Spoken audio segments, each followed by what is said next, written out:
Have you ever felt unseen eyes watching you in the dark? Welcome to Nightfall Crypt, where shadows whisper, the unknown lingers, and every story is waiting for you to listen, if you dare. Have you ever felt like something was watching you in the dark? That eerie sensation that you're not alone, that something unseen lingers just beyond the edge of your vision? I have. And when I was 7 years old, I learned to listen to that fear. I was always afraid of the dark, convinced I could hear voices whispering when the lights went out. My mother dismissed them as my imagination, calling them bumps in the night, but I knew better. The whispers weren't just noises, they were different from each other, distinct, like real people having a conversation just beyond my understanding. Most nights, I'd curl up under my blankets, too afraid to move. Other nights, I'd run to my mom's bed, burying myself under the covers for safety. It comforted me knowing the bathroom was just outside her door, so if I needed to go at night, I didn't have to wander far. That December, just a few nights before Christmas, everything changed. I woke up in the middle of the night with that all too familiar feeling, the whispers. But this time, something was different. I needed to use the bathroom, so I hesitantly left my mother's room. The hallway was dim, and as I stepped out, my gaze automatically drifted to the staircase. That's when I heard it. "Look!" The voice was urgent, almost excited. My eyes darted downward, and there, at the very bottom of the stairs, a red light glowed against the wall. It was small, round, and flickered like a spotlight with no visible source. I stared in awe. Santa, it had to be. Who else could sneak into my house in the dead of night, leaving no sound except a magical glow? My heart pounded with excitement. I had to see him. Without hesitation, I started down the stairs. The moment my foot landed on the second step, the light began to fade. I panicked, hurrying to catch it before it disappeared. Then a deep, commanding voice rang out. "Stop, right now. Go back up those stairs." I froze. The voice was strong, masculine, and unfamiliar. It didn't belong to my father. It was someone else. Someone who wasn't supposed to be there.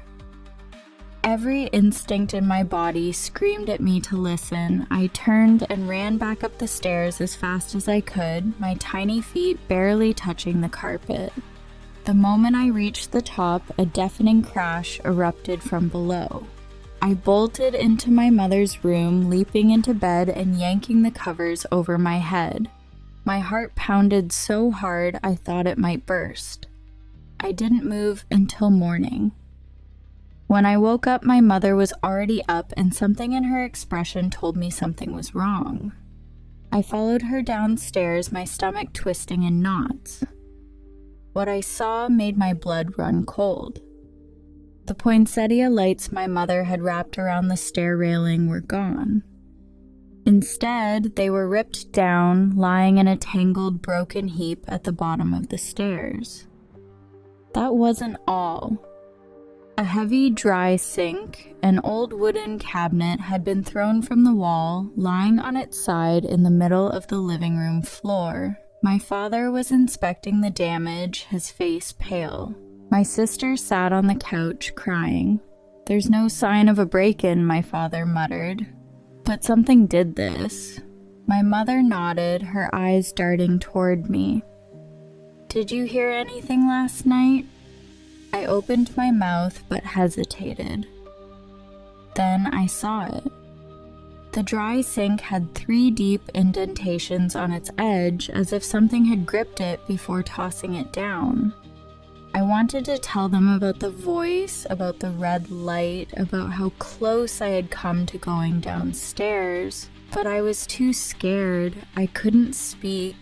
Something had physically acted upon the objects in our house, something powerful, and I had been only seconds away from walking straight into it. After that night, the whispers stopped. I never heard them again. Some might think that should have been a relief, but part of me always regretted it. Because if I could have heard them again, maybe, just maybe, I could have thanked the voice that saved my life. Now, at 20 years old, I still avoid dark stairwells, and I still wonder what was waiting for me at the bottom of those stairs that night. And so, the shadows stretch further, and the mystery only deepens. But this is far from the end. It's merely the beginning. What lingers beyond the door? Who is whispering your name? And what is that shifting in the corner of your eye? The answers await in the next chapter of these chilling tales. Subscribe to Nightfall Crypt and hit the notification bell, because the crypt's secrets are endless and the darkness never sleeps. Until next time, stay in the light if you can.